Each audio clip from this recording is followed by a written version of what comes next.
नमस्कार, मी जुईली आणि आपण पाहताय कोकणचं नंबर 1 महा चॅनल कोकण साधलाय। सावंतवाडीतील नामांकित ए श्रेणी असलेल्या एसपीके कॉलेजमध्ये यशवंतराव चव्हाण मुक्त विद्यापीठाचे नवीन धोरणानुसार शैक्षणिक धोरणानुसार नाविन्यपूर्ण अभ्यासक्रम सुरू झालेले आहेत आणि त्यातलाच एक रुग्ण सहाय्यक म्हणजेच पेशंट असिस्टंट हा कोर्स देखील सुरू झालाय। याविषयी अधिक माहिती देण्यासाठी आपल्या सोबत आहे डॉक्टर संजीव लिंगवर। सर, आपलं स्वागत कोकण साध लाईव्ह मध्ये। नमस्कार, थँक्यू। सर, हा रुग्ण असिस्टंट म्हणजे पेशंट असिस्टंट रुग्ण सहाय्यक हा कोर्स नेमका काय आहे? कसं असतं माहिती का, बऱ्याच वेळा रुग्ण सहाय्यक ही खूप महत्त्वाची भूमिका म्हणजे कोऑर्डिनेटर म्हणून भूमिका पेशंटमध्ये आणि डॉक्टरमध्ये निभावते। ज्यावेळी पेशंट डॉक्टरकडे येतो त्यावेळी प्रत्येक वेळी का डॉक्टर सफिशियंट वेळ देऊ शकतो असा काय भाग नाही। मग त्यावेळी त्या पेशंटला नर्सिंग करणं हे महत्त्वाचं असतं आणि नर्सिंग हे हॉस्पिटल पुरतं मर्यादित नाही। ह्याच्या पलीकडे कुठचा डायबिटीसचा सिव्हिअर पेशंट असेल, हार्टचा सिव्हिअर पेशंट असेल किंवा जनरल पेशंट असतात त्यांना पण नर्सिंगची गरजच लागते। किंवा एखादा प्युट्रिफॅक्शनचा पेशंट असेल, एखादा कुजलेला पेशंट असेल, गँग्रीनचा पेशंट असेल, त्यांना पण नर्सिंग लागते।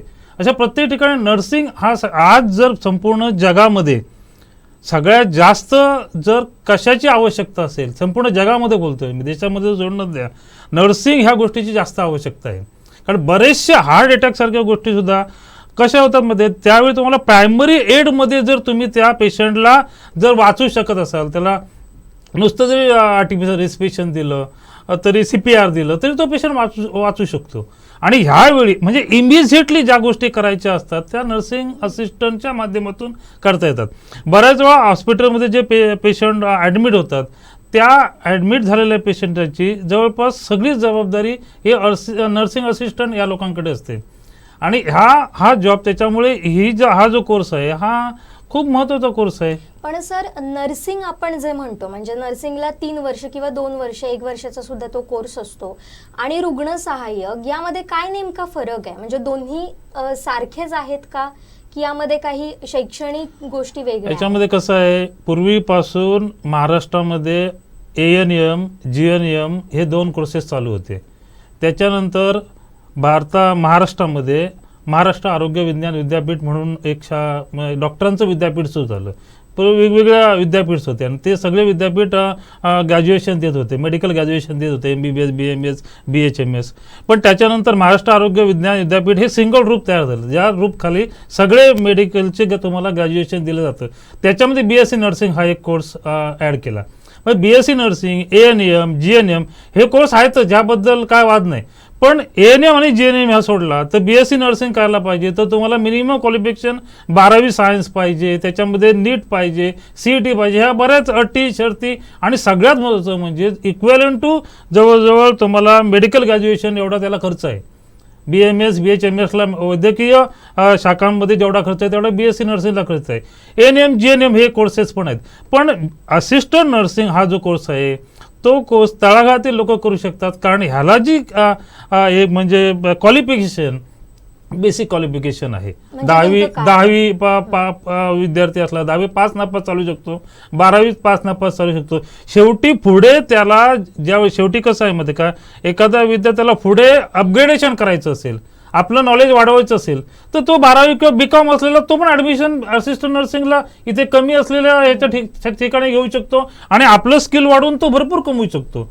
नॉलेजला कुठे लिमिटेशन्स नाही, तुम्ही नॉलेज हवं तेवढं अपग्रेड होऊ शकता। हवे त्या फॅकल्टीजमध्ये कार्डिओलॉजिस्टकडे, ENTकडे, एक्सरेवाल्याकडे, ऑप्थॉल्मॉटिक्स कुठेही तुम्ही पुढे स्कीममध्ये पुढे जाऊन तुम्ही मिळवू शकता।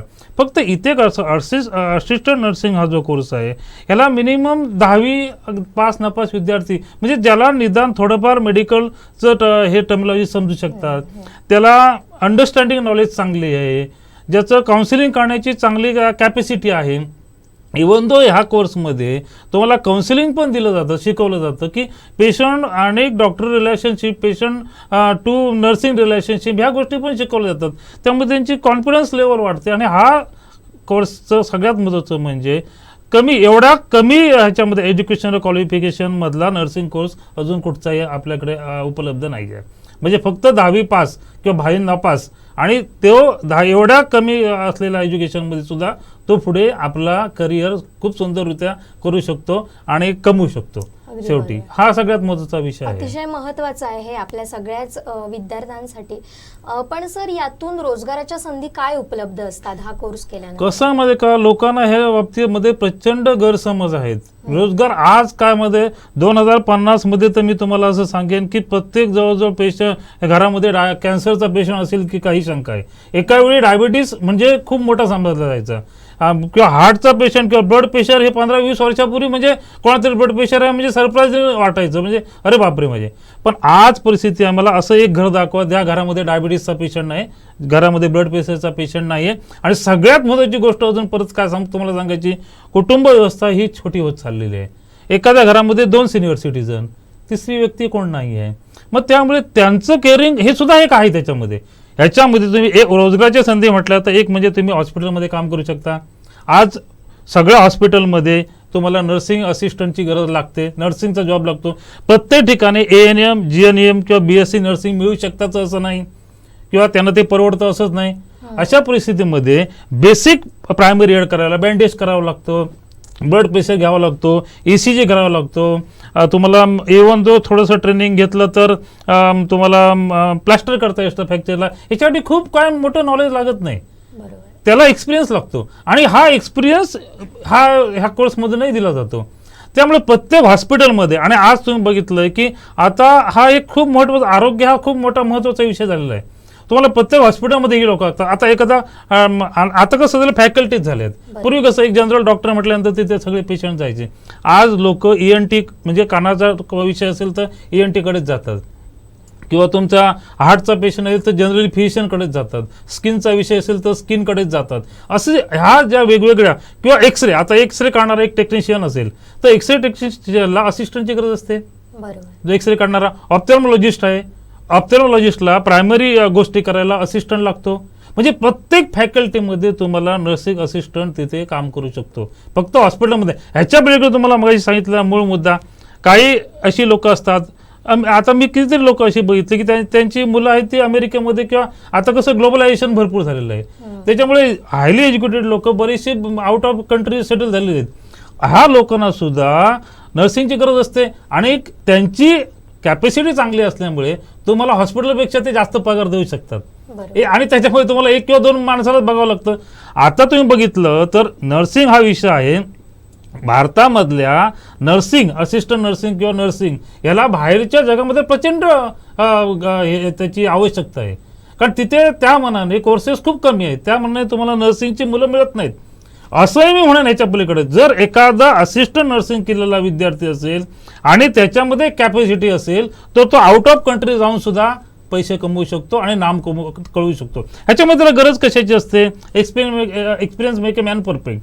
त्याने जर 1 वर्षाचा हा कोर्स केला, 9 महिने प्लस 3 वर्ष प्रॅक्टिकल, त्याच्यानंतर तो एखाद्या चांगल्या इन्स्टिट्यूटमध्ये त्याने काम केलं, समजा चांगले नावाजलेले, आता मी म्हणतो गव्हर्नमेंटपेक्षा प्रायव्हेट हॉस्पिटल भरपूर नावाजलेली आहेत, प्रचंड नाव. आता साधं बेळगावचं KLE हॉस्पिटल घ्या, हे याचं नाव प्रचंड कर्नाटकमध्ये खूप मोठं नाव आहे. तुमचं मुंबईची हिंदुजा वगैरे सगळी लीलावती वगैरे ही सगळी प्रायव्हेट हॉस्पिटल्स आहेत. आणि ह्या प्रायव्हेट हॉस्पिटलमध्ये ह्या मुलांना काय मिळू शकते, अपॉर्च्युनिटी मिळू शकते. नर्सिंग असिस्टंटच्या तिथे काम केलेला 2 वर्षाचा 3 वर्षाचा पर्टिक्युलर डिपार्टमेंटला काम केलेला विद्यार्थी असेल, समजा गाण्यात स्त्रीरोग तज्ञ डिपार्टमेंटला त्या नर्सिंग असिस्टंट म्हणून काम केलेलं आहे, किंवा तुमच्या कार्डिओलॉजी डिपार्टमेंटला तिथे फिजिशियनकडे त्याने काम केलं असेल आणि त्याला 2-3 वर्षाचा अनुभव असेल, किंवा त्याचं स्किल चांगलं असेल, त्याची टॅकलिंग करायची कॅपॅसिटी चांगली असेल, त्याचा अभ्यास करण्याची कॅपॅसिटी चांगली असेल, त्याची क्युरिओसिटी चांगली असेल, तो 5 वर्षाने जाऊन एखादा MBBS डॉक्टर एवढं कमवू शकतो किंवा त्यापेक्षा जास्त कमवू शकतो बाहेरच्या देशामध्ये जाऊन, कारण तिथे त्यांना प्रचंड ऑपॉर्च्युनिटीज आहेत. मग त्याच्यासाठी तुम्हाला असं लिमिटेशन्स नाहीत की आता ह्या सगळ्या गोष्टीमध्ये तुम्हाला बघा कसं आहे मध्ये का, शेवटी कसं अर्निंग हा सगळ्यात महत्त्वाचा विषय आहे. अर्निंग कशावर आहे, ज्याच्याकडे नॉलेज आहे तो अर्निंग करू शकतो. एखादा कमी म्हणजे एखाद्या आपण आता असं म्हणू शकत नाही की ह्या डॉक्टरची डिग्री एवढी म्हणजे तो एवढा, पण हायली एज्युकेटेड एखाद्या MD पेक्षा एखादा MBBS जास्त कमवू शकतो, BMS BHMS कमवू शकतो. हे कशावर आहे, बेसिक स्किल आहे त्याचं. तो कसं शेअरिंग करतो पेशंट बरोबर, कसे रिलेशन ठेवतो, तो कसं क्युरियसली सगळं हँडल करतो, कसं ते नॉलेज अपडेट करतो. आणि इथे तुम्हाला तुम्हाला नर्सिंग असिस्टंट झालेला आहे हा कोर्स या माणसाचा, म्हणजे तुला सगळ्या वाटा म्हणजे आरोग्य क्षेत्रातल्या सगळ्याच फॅकल्टीज ओपन झाल्या. तू त्याच्यामध्ये कसं पुढे डेव्हलप व्हायचं हे तू ठरवू शकतो आणि त्याच्यानुसार तू पुढे जाऊ शकतो. म्हणजे सगळ्या ठिकाणी त्याला गरज आहे. म्हणजे आज शहरामध्ये सुद्धा मी बघतो बऱ्याच आमच्याकडे बरीचशी लोक अप्रोच होतात की सर तुम्हाला एखादी आमच्याकडे नर्स मिळेल का, एखादी आम्हाला आमच्या घरामध्ये असा पेशंट आहे किंवा गँग्रीन डायबिटीक गँग्रीनचा पेशंट आहे किंवा आम्ही वयस्कर आहोत, आम्हाला घरी काम करणारी एखादी मुलगी पाहिजे, पण तिला आम्ही सफिशियंट पगार नर्सपेक्षा जास्त देतो, सेम टाइम तिने नर्सिंग बघायला पाहिजे. नर्सिंग म्हणजे काय, ह्याच्यामध्ये का सगळ्याच गोष्टी सगळ्यात तुम्हाला म्हणजे काय म्हणतात तशा रिस्पॉन्सिबिलिटीच्या गोष्टी अशातला भाग नाही आहे. तर सकाळ दुपार संध्याकाळ गोळ्या काढून देणे. सिनियर सिटीजनमध्ये बऱ्याच वेळा फॉरगेटफुलनेस असतो, त्यांना गोळ्या घ्यायच्या आठवत नाहीत, वेळा आठवत नाहीत, असे बरेचसे प्रश्न असतात. आफ्टर 60, 70, 80 असे विषय येऊ शकतात. मग आम्हाला बाबा नुसतं वेळामध्ये गोळ्या देणारा, आता कसं आलंय ब्लड प्रेशर बघायला डॉक्टरकडे जावं लागत नाही. आता सगळीकडे डिजिटल स्पिग्मोमीटर आलेले आहेत, BPI आलेले आहेत. पण बऱ्याच वेळा त्याच्यामध्ये इरर्स असतात.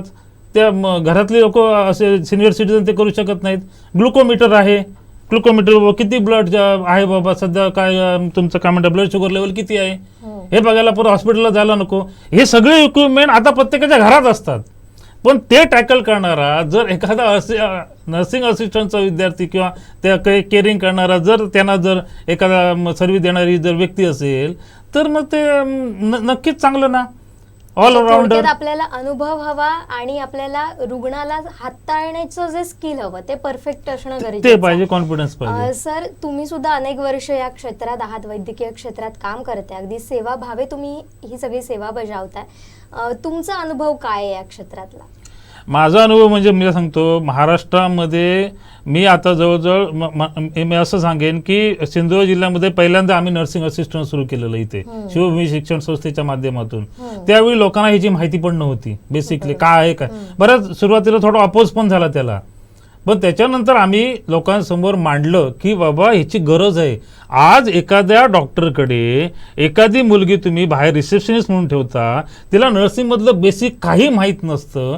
इन्स्टेड ऑफ दॅट तुम्ही एखादा नर्सिंग असिस्टंट असलेली मुलगी तिथे ठेवली आणि तेवढा जरी तिला म्हणजे त्याच्यापेक्षा थोडा पगार जास्त तिला दिला तर ते नक्कीच चांगलं आहे. म्हणजे 10वी 12वी 8वी 9वी आणि बऱ्याच वेळा कसं असतं, हा बाकीचा जो स्टाफ असतो त्या स्टाफला सफिशियंट पगार देऊ शकत नाही ते, किंवा कोणतरी 8वी 9वी 10वी 7वी किंवा अनपढ लोक पण ठेवली जातात. अरे पण ही ठेवण्यापेक्षा तुम्ही जर तिथे चांगली मुलं ठेवली तर मग हा कन्सेप्ट म्हणून लोकांसमोर मांडला जवळजवळ 25 वर्षापूर्वी. मी आता जवळजवळ 30 वर्ष ह्या क्षेत्रामध्ये वैद्यकीय क्षेत्रामध्ये कार्यरत आहे. तो कोर्स सुरू केला, त्याच्यानंतर ते लोकांना कळल्यानंतर आमच्या बॅचेस फुल व्हायला लागल्या. त्याच्यानंतर मी स्वतः जनशिक्षण संस्थांच्या माध्यमातून वेंगुर्ल्याला 3-4 बॅचेस काढल्या आणि त्या रेग्युलर बॅचेस होत्या. दररोज सकाळी लेक्चर असायचे आणि ती मुलं बाहेर पडली आणि ती मुलं आता खूप ठिकाणी आता चांगल्या ऑपॉर्च्युनिटीज आहेत, चांगल्या ठिकाणी कार्यरत आहेत, त्यांनी नाव कमवलं, सगळीकडे सेटल आहेत. म्हणजे असे हा क्षेत्रामधला नर्सिंग असिस्टंट केलेला विद्यार्थी कधीही रिकामी राहणार नाही, तो बेरोजगार राहणार नाही, हे 100%. बरोबर. कुठे हॉस्पिटल मग हे आम्ही केलं. त्याच्यानंतर आता मी हे बघितलं की नर्सिंग असिस्टंट हे आता मी 30 वर्षामध्ये आता मी मेडिकल कॉलेजला फॉरेन्सिक एक्सपर्ट म्हणून आहे, HOD या डिपार्टमेंटला मी व्हाईस प्रिन्सिपल म्हणून सुद्धा काम केलं मेडिकल कॉलेजमध्ये. मग हे सगळं बघत असताना माझ्या एक लक्षात आलं की महाराष्ट्रामध्ये म्हणा किंवा भारतामध्ये म्हणा अशा प्रकारचा बेसिक हेल्थची माहिती असलेला हे असणं गरजेचं आहे, कोर्स असणं गरजेचं आहे. आणि तशा प्रकारचा हा कोर्स आहे. त्याच्यामुळे आजपर्यंत नर्सिंग असिस्टंट असलेला विद्यार्थी कुठे रिकामी राहिला असं मी बघितलं नाही. कदाचित त्याचं नॉलेज कुठे कमी पडत असेल तर त्याने अपग्रेड केलं तसं त्याला जास्त त्याचा फायदा होत जातो, त्याला जास्त इन्कम मिळत जातो. त्यामुळे माझा असा अनुभव आहे की हे नर्सिंग असिस्टंट कोर्सला जास्तीत जास्त विद्यार्थ्यांनी घेतलं पाहिजे, नॉलेज घेतलं पाहिजे आणि ते पुढे गेले पाहिजेत आणि बेसिक त्याच्यातलं नॉलेज मिळवलं पाहिजे असं मला वाटतं. पण आता नव्यानं या क्षेत्रात येऊ इच्छिणारे जे अनेक विद्यार्थी आहेत त्यांना तुम्ही काय सल्ला द्याल, काय मार्गदर्शन? काय माहितीये, आज की नाही प्रचंड बेरोजगारी आहे, प्रचंड. बाकी तुम्हाला कोणी स्टॅटिस्टिकल डाटा किती पण देऊ देत, आज तुम्ही भारतामध्ये बघा, आज तुम्ही राज्यामध्ये बघा, प्रचंड बेरोजगारी आहे. मुलांचा विषय काय असतो की आम्हाला रोजगार मिळत नाही. पण रोजगार मिळतात तुम्ही ठराविक एखाद्या फॅकल्टीकडे जर सॅच्युरेशन वाढलं, आता बघा सगळे डॉक्टर झाले, सगळेच IT इंजिनियर झाले, तर त्या ज्या क्षेत्राकडे सॅच्युरेशन जास्त नाही तरी पण ते क्षेत्र आरोग्याशी रिलेटेड आहे आणि त्याची अत्यंत आवश्यकता आहे. आरोग्य सगळ्यात मोठा विषय आहे. बरोबर. हेल्थ इज वेल्थ म्हटलंय. काय म्हटलंय, शिर सलामत तो पगडी पाचा. शिर नसेल तर तुम्ही किती पैसा असू दे त्याला काय अर्थ नाही. तुमचं हेल्थ हा सगळ्यात मोठा इश्यू आहे. आणि ह्या हेल्थ इश्यूसाठी प्रत्येक वेळी तुम्हाला डॉक्टर सफिशियंट वेळ देऊ शकत नाही किंवा हायली एज्युकेटेड नर्सेस तुम्हाला प्रत्येक वेळी वेळ देऊ शकत नाहीत, ज्या कुठेतरी व्यस्त असतात. अशा परिस्थितीमध्ये बेसिक हेल्थचा कोर्स फंडामेंटल असलेली विद्यार्थी यांना हे जास्त नॉलेज देऊ शकतात आणि जास्त ठिकाणी त्यांना अपॉर्च्युनिटीज मिळू शकतात असं मला वाटतं. म्हणजे सगळीकडे हा जो ह्या ज्या कोर्सची जी मुलं असतात ती सगळीचकडे ऑक्युपाय होऊ शकतात जनरली. समजलंय. म्हणजे ह्याच्या पलीकडे डॉक्टरच्या पलीकडे सुद्धा मी असे म्हणेन काही ज्या संस्था आहेत, इन्स्टिट्यूट आहेत, ऑफिसेस आहेत, अशा ठिकाणी सुद्धा मी म्हणेन एखादा नर्सिंग असिस्टंट असायला पाहिजे की जेणेकरून त्याने बाबा बेसिक ज्या आता एका बघा प्रत्येक संस्थेमध्ये 6 महिन्याला किंवा कंपल्सरी तुम्हाला हेल्थ चेकिंग करावंच लागतं.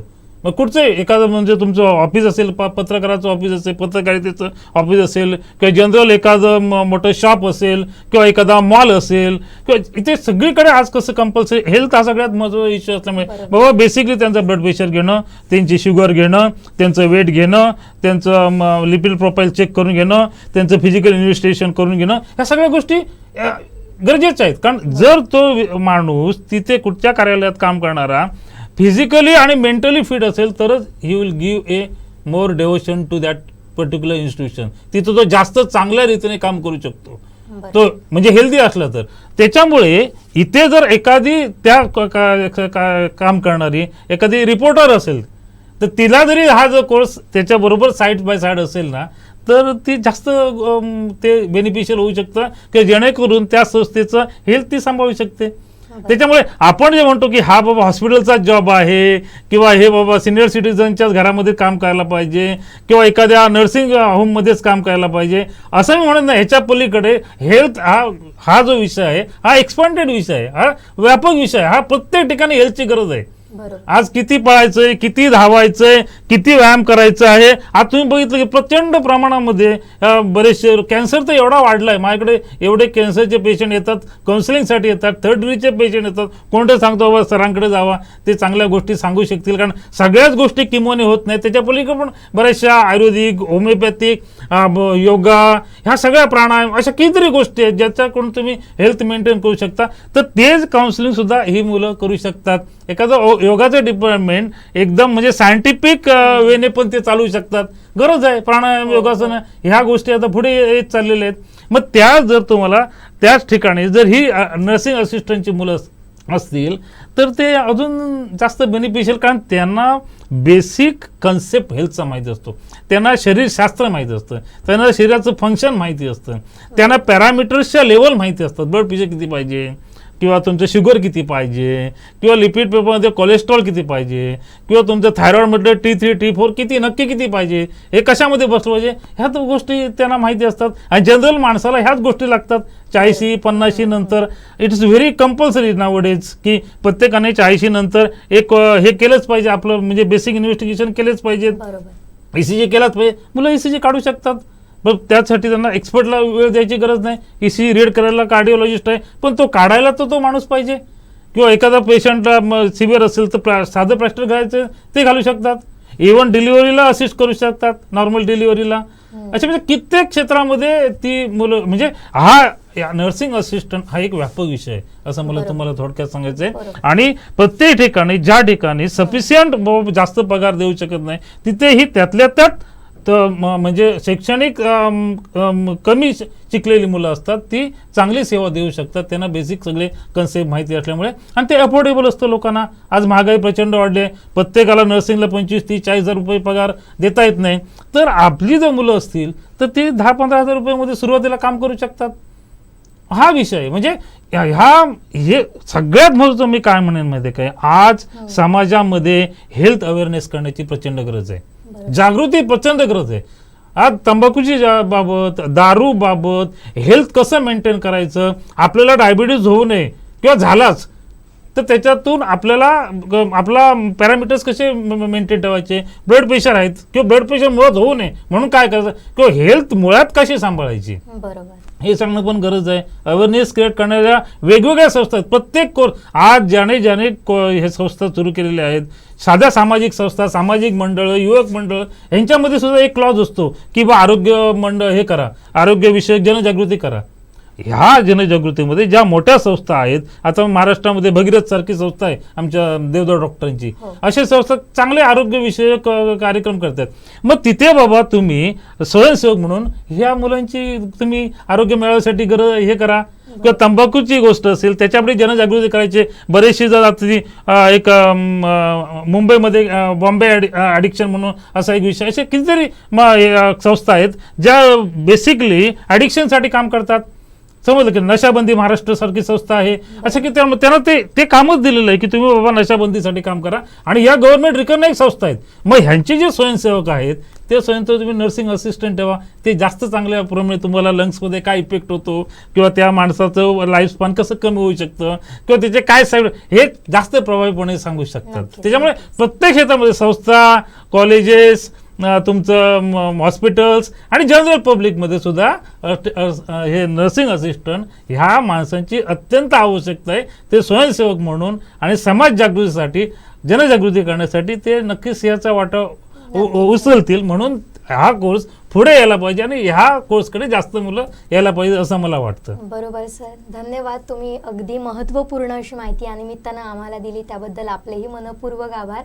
तर हे होते डॉक्टर संजीव लिंगवत. त्यांनी सांगितल्याप्रमाणे आता पेशंट असिस्टंट हा जो कोर्स आहे तो आता काळाची गरज ठरणार आहे, कारण सतत बदल होत आहेत वैद्यकीय क्षेत्रात आणि त्यामध्ये रुग्ण सहाय्यक हा जो विषय आहे किंवा या कोर्समुळे तुम्हाला अनेक रोजगाराच्या संधी उपलब्ध होणार आहेत आणि ही संधी तुम्हाला यशवंतराव चव्हाण मुक्त विद्यापीठानं आपल्या सावंतवाडीत उपलब्ध करून दिली आहे. त्यामुळे या संधीचा नक्की लाभ घ्या. आता इथंच थांबतोय. पाहत रहा कोकणचं नंबर 1 महान चॅनल कोकण सात लाईव्ह. धन्यवाद. धन्यवाद.